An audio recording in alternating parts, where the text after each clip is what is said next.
You've probably met them, or maybe you are one of them. The kind of person who feels everything deeply, but says very little. They don't vent.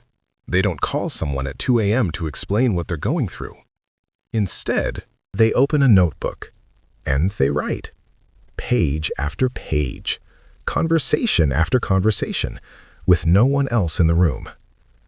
At first glance, it might look like avoidance, like they're hiding from people, but that's not what's actually happening. Something far more complex is going on. Because when someone chooses to journal instead of speaking, they're not avoiding expression. They're choosing a different kind of audience, themselves.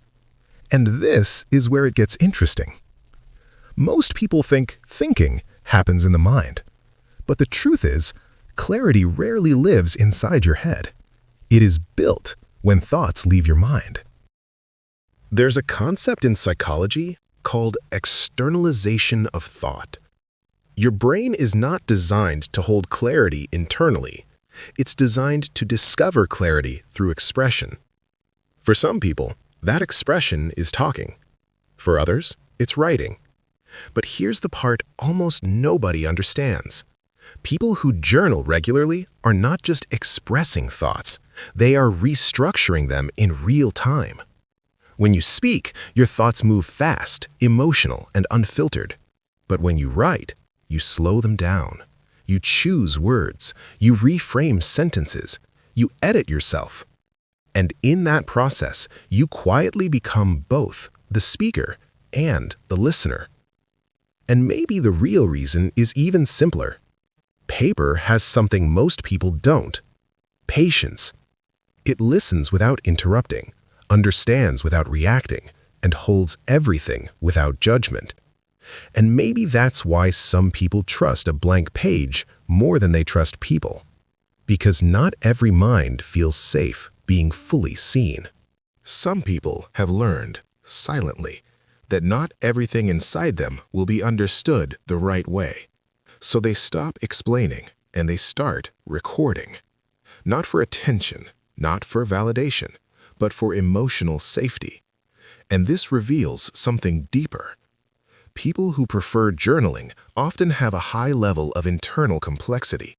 Their thoughts don't come in straight lines. They come in layers, contradictions, doubts, unfinished ideas.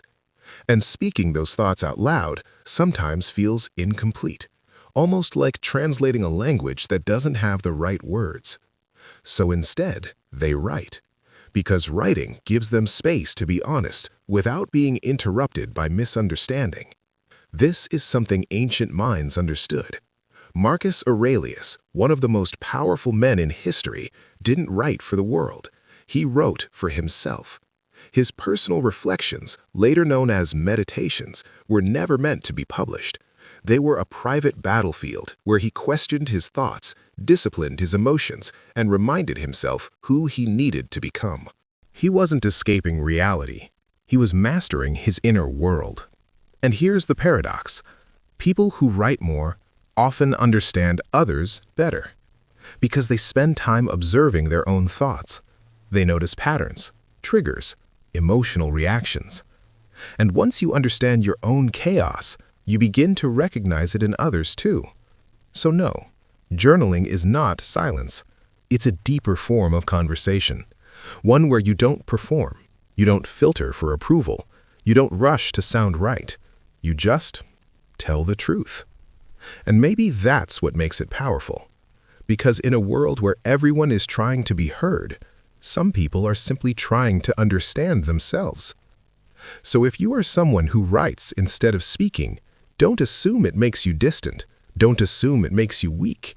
It might just mean you process life at a depth most people never reach. Because the truth is, you don't have a problem expressing yourself.